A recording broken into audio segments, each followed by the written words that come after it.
نحمده ونصلي على رسوله الكريم اما بعد فاعوذ بالله من الشيطان الرجيم بسم الله الرحمن الرحيم قال الله تعالى في كلامه المجيد تبارك الذي جعل في السماء بروجا وجعل فيها سراجا وقمرا منيرا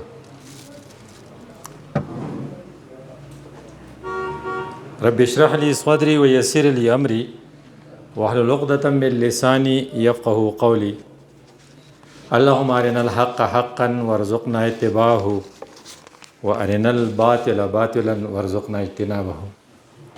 میری پہلی گزارش یہ ہوگی کہ ہم سب محتاج بن کے اس درس قرآن کو سنیں، اور محتاج بننے کے لیے ضروری ہے کہ ہم ٹیک نہ لگائیں اور آپ قریب آ جائیں، کیونکہ آپ بہت دور سے آئے ہیں اور میں نسبتاً قریب سے آیا ہوں، لیکن میں ابھی پہنچ رہا ہوں اور آپ کی کچھ ٹائم یہاں گزر چکی ہے، تو ذرا سا آپ ریلیکس ہوں گے۔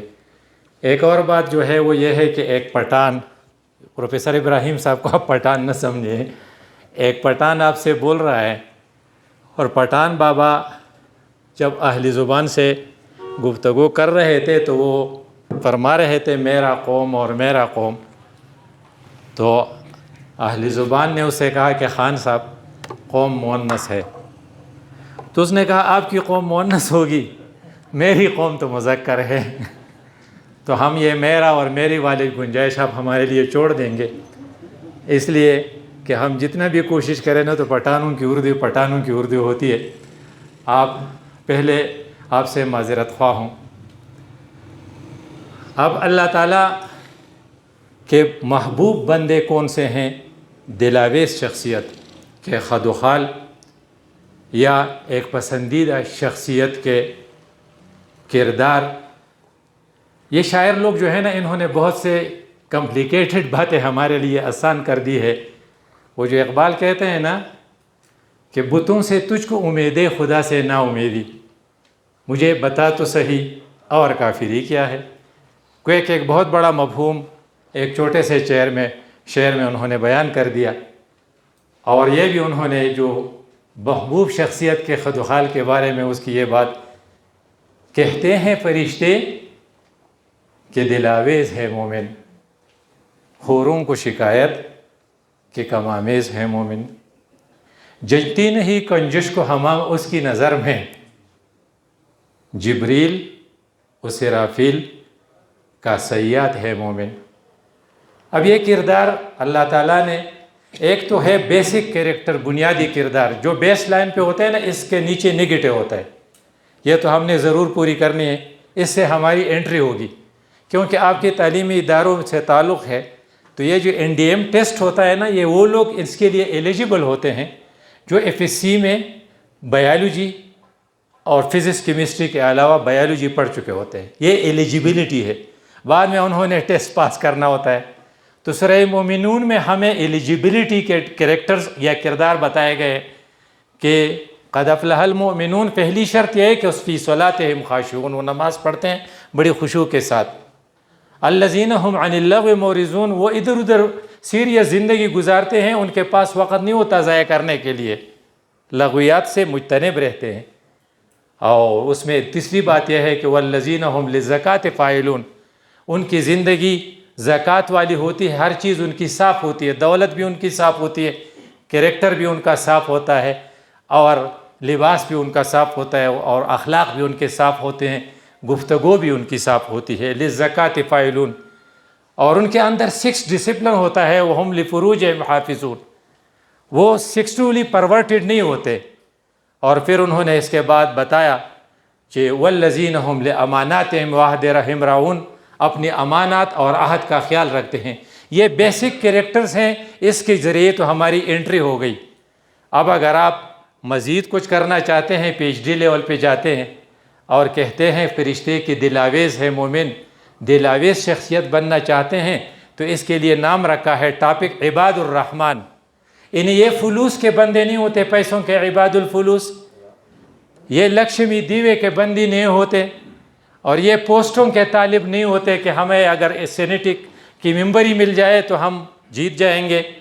یا قومی اسمبلی کی ممبر ہو جائے، وہ عہدوں کے پیچھے نہیں لگتے، ان کا سارا تصور جو ہے وہ عباد الرحمن، رحمان کے بندے کس طرح بنیں گے۔ اب رحمان کون ہے؟ تو اس کے پہلے دو آیاتوں میں اس کی انٹروڈکشن ہے کہ تبارک الذی جعل فی السماء بروجا۔ رحمان کی شان اگر آپ جاننا چاہتے ہیں نا تو آپ ذرا گیلیکسیز کو دیکھیں۔ یہ ہماری زمین جو ہے یہ گیلیکسی کا ایک حصہ ہے، اور millions and millions galaxies available ہے، موجود ہیں۔ اور گیلیکسی کی حیثیت کا آپ اس انداز سے پتہ چلا ہے کہ گیلیکسی ہماری جو سپیڈ جو ہے نا، آپ لاہور وغیرہ سے آئے ہیں تو زیادہ سے زیادہ آپ کی سپیڈ 120 کلومیٹر یا 120 میل فی گھنٹہ ہوگی، اس سے زیادہ نہیں ہوگی۔ لیکن ہماری لائٹ کی سپیڈ جو ہے وہ ہے 1,86,000 میل فی سیکنڈ۔ اگر اسی رفتار سے آپ جائیں تو گیلیکسی کے ایک سرے سے دوسرے سرے تک پہنچنے میں 2 لاکھ سال لگ جائیں گے۔ اب اتنے گیلیکسیز اس نے بنائے۔ برج اس کو کہتے ہیں جو دور سے دکھائی دیتا ہے۔ جب آپ رات کو آسمان کی طرف دیکھتے ہیں، جو سیارے اور ستارے آتے ہیں نا، یہ سارے کے سارے اس برج کے حصے ہیں۔ جو آپ کی سمجھ میں آتی ہے تو اللہ نے اس کی طرف اشارہ کیا، وَجَعَلَ فِيهَا سِرَاجًا۔ اب اگر اللہ کی شان آپ جاننا چاہتے ہیں نا تو آپ سورج کی طرف دیکھیں، اور سورج میں کیا ہوتا ہے؟ یہ ہیلیم گیس ہے جو برسٹ ہوتا ہے millions and millions degree centigrade گریڈ، اس میں ٹیمپریچر ہوتی ہے۔ اور اللہ تعالیٰ نے سورج کے بعد ہماری زمین رکھی ہے، اور زمین کے ساتھ ہمارے درمیان چاند ہے۔ تو سورج اور چاند اور زمین کو تو پہچاننا آسان ہے نا۔ تو اب یہ آپ کی زمین جو ہے نا، یہ تفہیم میں مولانا نے لکھا ہے، یہ بلٹ سے زیادہ تیز چلتی ہے۔ ہمیں تو اس کا احساس نہیں ہوتا نا۔ اس کے آربٹ پر اس کا چکر 365 دن میں پورے ہوتا ہے۔ اس کا سپیڈ ہے 86,600 میل فی گھنٹہ، 66,000۔ اب ہم اپنی گاڑی میں آ رہے تھے 100 سپیڈ پر تو ہم کتنے ہل رہے تھے، اور یہ جو اپنی ایکسس پر روٹیشن کرتے ہیں نا یہ زمین، تو اس کا سپیڈ ہے 1000 کلومیٹر یا میل فی گھنٹہ۔ لیکن پھر بھی یہ ہلتی نہیں، یہ اس لیے کہ اس اللہ نے اس کو بیلنس رکھا ہوا ہے۔ جعل فی السماء بروجا وجعل فیہا سراجا، جس میں کمبسشن ہے اور جس میں کمبسشن نہیں ہے وہ کیا ہے؟ قمر ہے، چاند ہے، جس میں ریفلیکٹڈ لائٹ آپ کو ملتا ہے اور وہ خنک روشنی ہے، اس میں گرمی نہیں ہے، اس لیے اس کو وقمرم منیرا کے الفاظ سے یاد کیا۔ اب یہ اللہ یہ سب کچھ کیا؟ لمن اراد ان یذکر۔ اب اس میں عبرت کن کے لیے ہے؟ ان کے لیے ہے جو ارادہ کر لے کہ ہم کچھ سمجھ لے۔ اب آپ دور دور سے آئے ہیں اور ہم بھی کافی دور سے آئے ہیں اس لیے کہ ہم کچھ سمجھ لیں۔ لیذکر، جو انسان اپنی زندگی کا مقصد سوچتا ہے کہ میری زندگی کا مقصد کیا ہے، یہ انسان ہے، اور جو نہیں سوچتا یہ انسان نما حیوان ہے۔ کیونکہ گھوڑے کو کچھ پتہ نہیں کہ میری زندگی کا مقصد کیا ہے، اور نہ بکری کو پتہ ہے۔ اب انسان کو پتہ ہونا چاہیے، پتہ تب ہوگا لیذکر، تاکہ وہ تذکر کا لیول برین پہ ہوتا ہے، یعنی دماغ میں جو بات آپ کی آ جاتی ہے، او اراد شکورا، یا دل میں اس کی بات اتر جائے تو پھر وہ شکر ادا کرے گا۔ اب ہم سب تذکر اور تشکر کے جذبات کے ساتھ اس مجلس کو اٹینڈ کر رہے ہیں کہ عباد الرحمن کو ہم پہچان لیں کہ ان کے اندر کریکٹرز کیا ہے، اس لیے کہ ہماری رب نے اس کی ڈیفینیشن، اس کے کریکٹرز ایک ایک کر کے ہمیں بتائے ہیں۔ پہلے اللہ نے ہمیں اپنا تعارف کرایا کہ کس رحمان کے، اور تبارک الذی، جس نے اس میں برکت ڈالا۔ یہ برکت کا لفظ جو ہے نا، یہ کہتے ہیں یہ برک سے نکلا ہے، انگلش میں اس کو اسٹیبلٹی آپ کہہ سکتے ہیں۔ جو چیز جس مقصد کے لیے بنائی گئی ہو اور وہ مقصد اس سے میکسیمم مل رہی ہو، گویا کہ وہ برکتی ہے۔ اب میں نے یہ گھڑی خرید لی ہے، یہ کئی سالوں سے میرے کلائی پر ہے، یہ وہ منور حسن صاحب کی گھڑی نہیں ہے جو اللہ بخشے اسے، جو وہ اسے رکھتے تھے، اور ہمارے ساتھی نے انگلینڈ میں اس کے لیے ایک گھڑی گفٹ کر دی، کتنی پاؤنڈز کی لے لی، اور پھر منور حسن صاحب نے وہ بیچ کر جماعت کے فنڈ میں شامل کر دیا، داخل کر دیا۔ اور جب ساتھی نے اس سے پوچھا کہ میاں صاحب آپ کو جو ہم نے گھڑی دی تھی وہ کہاں گئی، تو اس نے کہا جس کے لیے دی تھی اس کے پاس پہنچ چکی ہے۔ جو چیز آپ کے ساتھ رہے اور مستقل آپ کو فائدے دیتا رہے، اس کو برکت کہتے ہیں۔ اور برکت کی ایک مثال یہ ہے کہ عروہ رضی اللہ عنہ ایک صحابی ہے، رسول اللہ صلی اللہ علیہ وسلم اس کو 1 درہم دیتے ہیں اور ان سے کہتے ہیں آپ جائیں میرے لیے 1 بکری لائیں یا 1 دمبا لائیں۔ اور اس صحابی کو خوش قسمتی تھی کہ وہاں پر 1 درہم پر اسے 2 بکریاں مل گئی، 2 دمبے مل گئے۔ اب وہ لا رہا ہے تو رستے میں اسے گاہک مل گیا، یار دمبا بیچتے ہو؟ اس نے کہا ہاں نا، کیوں نہیں بیچتا، 1 دمبے کی کتنی قیمت ہے؟ اس نے کہا 1 درہم، یہ دے دو، درہم اس نے دے دیا۔ اب عروہ جو ہے رسول اللہ صلی اللہ علیہ وسلم کے مجلس میں جب آئے تو اس نے ایک تو دمبا پیش کیا یا بکری پیش کی اور ساتھ وہ روپی بھی واپس کر دی۔ تو اب اللہ کے رسول تو انسان تھے، بہت خوش ہوئے ہوں گے، تو حضور نے اس کے لیے دعا کی، یا اللہ عروہ کی مال میں، عروہ کی تجارت میں برکت ڈالے۔ تو وہ دعا اس کے حق میں قبول ہوئی۔ عروہ جب بھی کوئی تجارت کے لیے نکلتے تھے کہتے تھے کسی بھی سٹیپ پر اس نے 40,000 درہم سے کم نہیں کمائے۔ اب آپ سوچیں نا، اب برکت ہو جائے گی تو برکت ڈالنے والا وہ ہے جس نے جعل فی السماء بروجا، جس نے یہ سارے گلیکسیز پیدا کیے ہیں، وجعل فیہا سراجا، جس تو آپ دیکھتے ہیں اس سورج کو جس میں اتنی ہیٹ ہے کہ ہماری زمین سورج سے جتنے فاصلے پر ہے، اگر ذرا سا سرک جائے نا، سورج کے قریب چلے جائے تو ہم سب جل جائیں گے۔ اور اگر ذرا سا اگر میں یہاں آ جاؤں، میرا آنا آسان نہیں ہے، اسے ٹائس کے ہٹانے سے وہ کام کریں گے جو آسان ہوگا، اور میرا آنا ادھر ہلنا آسان ہے، ٹھیک ہے جی۔ تو اس میں یہ ہے کہ ذرا بارک اللہ، اس نے اگر یہ قریب ہو گیا اس کے تو ہم سب جل جائیں گے، اور اگر تھوڑا دور ہو گیا تو پھر ہم سب ٹھنڈک سے مر جائیں گے۔ اللہ نے اتنا بیلنس رکھا ہے۔ اب اس اللہ نے اپنے لیے رحمان کا لفظ استعمال کیا ہے کہ رحمان کے بندے کون سے ہیں؟ ٹھیک ہے، اچھا جی۔ تو رحمان کے بندے کون سے ہیں جن کو اگر آپ دیکھیں تو وہ پہلی شرط یہ ہے کہ وہ رحمان کے بندے ہوں گے، عمران خان کے بندے نہیں ہوں گے۔ آپ سوچیں گے نا، میں نے کس کو راضی کرنا ہے؟ میں نے سابق وزیر اعظم کو راضی کرنا ہے کہ مجھے ٹکٹ مل جائے، اس کے لیے میں نے سارے کرتوت جو کچھ بھی ہے وہ میں نے کرنے ہیں، کیونکہ مجھے تو سینٹ یا قومی اسمبلی کی ٹکٹ ہو جانی چاہیے، یا مجھے دولت چاہیے۔ اس کے لیے ہمارے ہاں ایک ہے نا سخی صاحب، اس کو کہتے تھے، یہ افغانستان میں تھے، جو سخی صاحب کے مقبرے پہ جاتا تھا اور تمہارے پاس غالباً داتا گنج بخش ہے، داتا گنج بخش مطلب ہے کہ وہ خزانے بخشتا ہے، تو آپ اس کے پاس چلے جائیں گے تو آپ کو پیسے مل جائیں گے۔ تو یہ ہے فلوس کے بندے، وہ ہے عہدوں کے بندے، یہ ان کے بندے نہیں ہوں گے، یہ رحمان کے بندے ہوں گے۔ ان کو آپ جتنی قیمت پر خریدنا چاہیں آپ خرید نہیں سکیں گے، کیونکہ وہ انمول ہے، وہ رحمان کے بندے ہیں۔ اب ان کی پہلی کیریکٹر جو ہے جو دور سے دکھائی دیتی ہے اور جو پوچھے بغیر آپ اس کو جج کر سکتے ہیں، وہ ہے وہ کہ ہے یمشون علی الارض ہونا، زمین پر ان کی رفتار اور ان کی چال وہ ایک عاجز اور فروتنی کا اور ایک عاجزی کا مظاہرہ ہوگا۔ ان کی اندر تواضع ہوگی، تکبر کا نام و نشان نہیں ہوگا، کیونکہ اللہ کی عظمت، اللہ کا خوف ان کو اس بات پر مجبور کرتے ہیں کہ ان کے دل میں تکبر آتا ہی نہیں۔ ان کی چال سے پتہ چلتا ہے کہ یہ آدمی جو ہے، یہ دور سے جو آتا ہے، اس نے میرے ساتھ گفتگو نہیں کی ہے، میرے اس کے ساتھ ڈسکشن نہیں ہوئی ہے، میں نے اس کو سنا نہیں ہے، میں نے اس کے کیریکٹر دیکھی نہیں ہے، لیکن پہلی نظر میں اس کی رفتار سے پتہ چلا کہ یہ کوئی متواضع آدمی ہے۔ اس لیے ہر کسی کا اپنا رفتار ہوتا ہے، ڈاکو کا اپنا رفتار ہوتا ہے، بدمعاش کا اپنا رفتار ہوتا ہے، اور اللہ کے نیک بندے کا اپنا رفتار ہوتا ہے۔ رفتار کے بعد کیا بات آتی ہے؟ وہ آتی ہے گفتار کی، وَإِذَا خَاطَبَهُمُ الْجَاهِلُونَ قَالُوا سَلَامًا۔ اب رفتار اس کی غریب لوگوں کی طرح، عاجزی کی طرح ہے، تو ایک مفسر نے اس کو ایکسپلین کیا ہے، کہ وہ کیسے چلتے ہیں، ان کی چہرے سے نور ٹپکتی ہے۔ اب ہم اپنے آپ میں دیکھیں، دوسرے میں نہیں، اس کے چہرے سے نور ٹپکتی ہے، اس کی گردن خم ہوتی ہے، اس کی نظریں جھک جاتی ہے، وہ قدمیں جب رکھتا ہے تو پکے رکھتا ہے، مضبوط قدم رکھتا ہے، جیسا کہ وہ چڑھائی سے اترائی کی طرف جا رہا ہے۔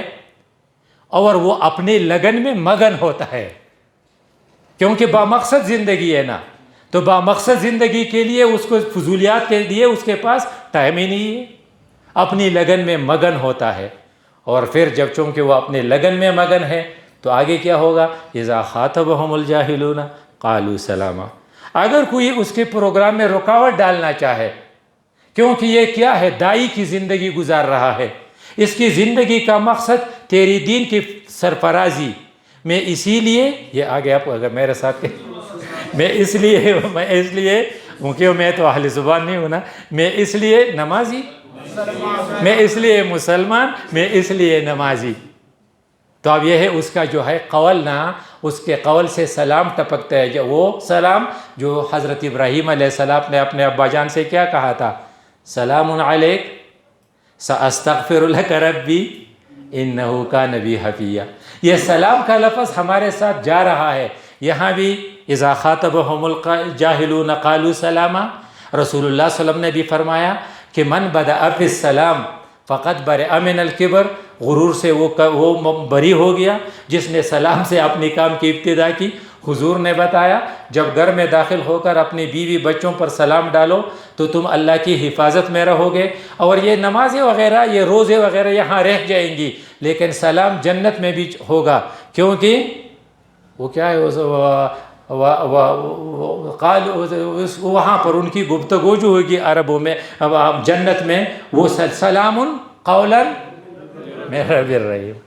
دیکھو سلام وہاں بھی ہے، سلام وہاں بھی ہے، تو یہ لوگ جو ہے نا جو ان سے ملتے ہیں نا، قالوا سلاما، کہ ہمارے پاس ٹائم نہیں ہے، وقت اب اسی سے الجھانے اور الجھنے کے لیے، وہ الجھتے نہیں، وہ اپنا کام کرتے ہیں۔ اور مولانا نے ایک جگہ لکھا تھا کہ اگر کوئی آپ کے ساتھ الجھنا چاہے تو گویا کہ آپ کے دامن کو کسی وہ جو ہے نا کانٹوں والا جاڑی اس نے پکڑ رکھا ہے، تو میں نے دامن کو کیا کاٹ کے اس کے حوالے کر دیا کہ لے میں آگے جا رہا ہوں، رات تو آپ ادھر نہیں گزاریں گے نہ جاڑی کے ساتھ الجھنے۔ تو اس کی تیسری صفت ان کی یہ ہے عباد الرحمن کی، ان کا جو ہے رفتار وہ عاجزانہ، ان کا گفتار وہ سلام والا، اور پھر یہ ہے کہ ان کے کردار اب تین ہے نا، ایک ہے گفتار، ایک ہے رفتار، ایک ہے گفتار اور ایک ہے کردار۔ کردار ان کا یہ ہوگا کہ والذین یبیتون لربہم سجدا و قیاما، اللہ کے ساتھ ان کی اتنی محبت ہوگی کہ وہ راتوں کو اپنی بستروں میں نہیں سو سکتے۔ اللہ کی محبت ان کو اس بات پر مجبور کر دیتی ہے کہ وہ اٹھ کر سجدوں میں اور قیام میں اپنے آپ کو مشغول کرتے ہیں۔ اب رسول اللہ صلی اللہ علیہ وسلم کے بارے میں فرمایا احیا اول اللیل ینام اول اللیل، رات کے پہلے حصے میں وہ سو جاتے تھے۔ اب ہم کیا کہتے ہیں، ہم لاہور والے رات 12 بجے تک دکانوں میں بیٹھے رہتے ہیں، کراچی والے 3 بجے تک یا 1 بجے کو رات کا ناشتہ کرتے ہیں، جبکہ رسول اللہ کیا کرتے ہیں، ینامو۔ اور اگر حکومت ہم سے کہتی ہے کہ بجلی بچاؤ کے لیے آپ مارکیٹیں رات کو جلدی بند کر دیں، تو ہم کیا کہیں گے کہ نہیں، ہم تو ہڑتال کریں گے، ہم تو دیر تک کریں گے۔ وہ مغربی اقوام، لندن میں ایک سیچرڈے نائٹ کو میں پوری لندن سٹی میں نکلا تھا، مجھے ایک آدمی بھی نہیں ملا، اور میں ڈر کے بارے جلدی واپس آ گیا، کیونکہ اتنی خاموشی تھی کہ سارے انگریز سو گئے تھے۔ وہ ہم زندگی، وہ رسول اللہ صلی اللہ علیہ وسلم ینام اول اللیل، اس لیے عشاء کی بعد اس کو باتیں کرنا پسند نہیں تھی، عشاء سے پہلے اسے سونا پسند نہیں تھا، اس لیے دیر تک باتیں کرنا، دیر تک گفتگویں کرنا یہ عباد الرحمن کا کام نہیں ہے۔ اگر آپ عباد الرحمن کے کیٹیگریز میں اندر داخل ہونا چاہتے ہیں تو یہ ہے کہ آپ ینام اول اللیل ویحیا آخرہ، اور آخری حصے میں آپ اٹھیں گے۔ تو جو آخری حصے میں جب آپ اٹھیں گے تو رسول اللہ صلی اللہ علیہ وسلم نے کیا فرمایا، علیکم بقیام اللیل، تمہارے ذمے ہے کہ آپ قیام اللیل کا اہتمام کر لیں، فَإِنَّهُ دَأَبُ الصَّالِحِينَ قَبْلَكُمْ، تم سے پہلے جتنے بھی لوگ گزرے تھے وہ قیام اللیل کیا کرتے تھے۔ مفت میں ان کو تو یہ ڈگری نہیں ملی اولیاء کی، وہ قیام اللیل کیا کرتے تھے۔ اور ایک بزرگ کے بارے میں نے جو کہا کہ وہ وفات پا گئے، تو یہ خواب وغیرہ کے کہتے ہیں نا، تو یہ گپ شپ کے لیے اور عبرت کے لیے اچھی بات ہوتی ہے۔ تو شاگرد نے اس کو خواب میں دیکھا کہ حضرت کیا ہوا، تو اس نے کہا کہ جو ادھر ادھر ہم باتیں کرتے تھے نا، وَمَا نَفَعَنَا إِلَّا رَكَعَتْ صَلَّيْنَا فِي جَوْفِ اللَّيْلِ وَاحَتِ الْعِبَارَاتِ وَفَنَتِ الْإِشَارَاتِ، وہ جو ہم لمبی لمبی باتیں کرتے تھے اور عبارتوں کی باتیں کرتے تھے اور پروننسیشن کی باتیں کرتے تھے اور فل سٹاپ اور کاما کی باتیں کرتے تھے، اور اس نے کیپٹل سے شروع کیا اور اس نے اسمال سے شروع کیا اور پراپر نون اور کامن نون کی باتیں کرتے تھے، وہ سب کے سب ہوا میں اڑ گئی۔ وَمَا نَفَعَنَا، مجھے تو ہمیں تو نفع دیا، إِلَّا رکعت، ان 2 رکعتوں نے، صَلَّيْنَا فِي جَوْفِ اللَّيْلِ، جو ہم نے رات کے آخری حصے میں ادا کیے تھے۔ اس لیے ہماری ذمہ داری ہوگی کہ اس کیمپ کے دوران رات کو ہم ضرور تہجد کے لیے اٹھیں گے۔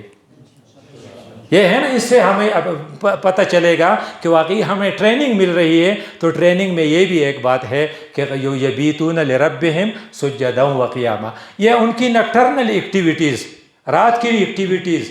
تو دن کی ایکٹیویٹیز وہ یہ بھی کر سکتے ہیں کہ یا اللہ ہم رات کو آپ کے لیے کڑے رہے، اور ہم نے سلامہ کا کردار بھی ادا کیا، یعنی ہم گفتگو کو بھی گفتگو کی شریعت کے مطابق بناتے رہے، اور ہماری رفتار جو تھی وہ بھی شریعت کے مطابق تھی۔ تو اللہ ہمیں نہیں بخشے گا تو کس کو بخشے گا؟ ایسی بات نہیں تھی۔ والذین یقولون ربنا اصرف عنا عذاب جہنم ان عذابها کان غراما، مطلب کہ دن کو وہ اللہ سے ڈرتے ہیں۔ اس لیے یہ اصول نکل آیا کہ جو نیکی آپ اللہ کے مقابلے میں نڈر بناتی تھے وہ برائی بن جاتی ہے۔ کہ جی میں جماعت کا رکن ہوں اور میں اتنے دن میں نے گزارے ہیں اور میں نے اللہ کے راستے میں چلہ لگایا ہے، اتنی میں نے حج اور عمرے کیے ہیں، مجھے نہیں بخشے گا تو کس کو بخشے گا؟ ایسے نہیں کہیں گے، بلکہ یقولون ربنا اصرف عنا عذاب جہنم ان عذابها کان غراما۔ اس لیے تیسری صفت جو ہے، چوتھی صفت عباد الرحمن کی یہ ہے کہ وہ دن کو بھی اللہ سے ڈرتے ہیں، اللہ کا خوف ان کے اوپر اتنا غالب ہوتا ہے کہ وہ مسلسل اللہ سے جہنم کی پناہ مانگتے رہیں گے۔ اب اس کے بعد ان کی ایکٹیویٹیز جو آ جاتی ہے، اگر وہ بازار میں چلتے ہیں اور وہ کاروبار کرتے ہیں تو والذین، وہ ایسے ہی لوگ ہیں کہ اذا انفقوا، جب وہ ایکسپینسز کرتے ہیں، جب خرچہ کرتے ہیں، لم یسرفوا، تو وہ لوفری بھی نہیں کرتے، وہ اسراف بھی نہیں کرتے، اسراف ولم یقتروا، اور وہ بخل بھی نہیں کرتے۔ اس کو کہتے ہیں قسط۔ وعلی اللہ قسط السبیل، یہ اقتصاد کا لفظ جو نہیں ہے، ہمارے اقتصادیات، ہمارا وزیر اقتصادی امور، ہمارے ماہرین اقتصادیات، یہ اقتصاد کی لفظ کے اندر تعدیل، انہیں آپ تعدیل سے کام لیں، آپ افراط اور تفریط سے کام نہیں لیں گے۔ اس لیے رسول اللہ صلی اللہ علیہ وسلم نے ایک کیٹاگریکل سٹیٹمنٹ دیا، الاقتصاد فی النفقۃ، اگر آپ خرچے میں اقتصادیات سے کام لیں گے، یعنی اگر آپ کا خرچہ ان پٹ اور آؤٹ پٹ بیلنس ہوگا، آپ کی انکم اور آپ کا خرچہ وہ بیلنس ہوگا، تو آپ سے پاکستان نہیں بنے گا، آپ سیونگ کر سکیں گے۔ اس لیے الاقتصاد فی النفقۃ، اگر آپ نفقہ میں، یعنی خرچے میں اعتدال سے کام لیتے ہیں تو نصف المعیشہ، آپ کے آدھے مسائل آسانی سے حل ہوں گے۔ اب پاکستان کیوں برباد ہوا؟ کیونکہ پاکستان کو کن لوگوں نے کھایا؟ جو لوگ اس سے تنخواہیں لیتے ہیں، جو ان سے مراعات لیتے ہیں، اور خرچہ اگر 10,000 روپے پر ایک کام ہوتا ہے تو وہ پاکستانی حکومت 10 لاکھ پر کر دیتے ہیں۔ ایک ہے اسکول، ہائی اسکول یہاں بن چکا ہے، اس کی ٹینڈر ہو چکی ہے، یہ 10 کروڑ کی ہے، اور ساتھ ہی ایک دارالعلوم ہے جو ایک مولوی صاحب نے اپنی وسائل سے بنایا ہے، وہ 10 لاکھ سے بن چکی ہے، اور وہ اسکول جو ہے وہ ٹپکتی ہے اور دارالعلوم نہیں ٹپکتی۔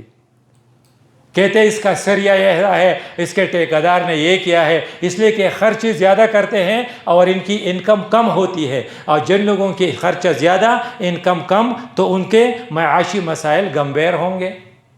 اس لیے رسول اللہ صلی اللہ علیہ وسلم نے فرمایا من فقہ الرجل الاقتصاد فی النفقۃ، ایک آدمی کی سمجھداری کی یہ علامت ہے کہ ایک خرچے میں اعتدال سے کام لے گا۔ وہ پشتو اردو میں ہم نے کیا کہا ہے کہ آپ وہ چادر کو دیکھ کر پاؤں پھیلائے گا۔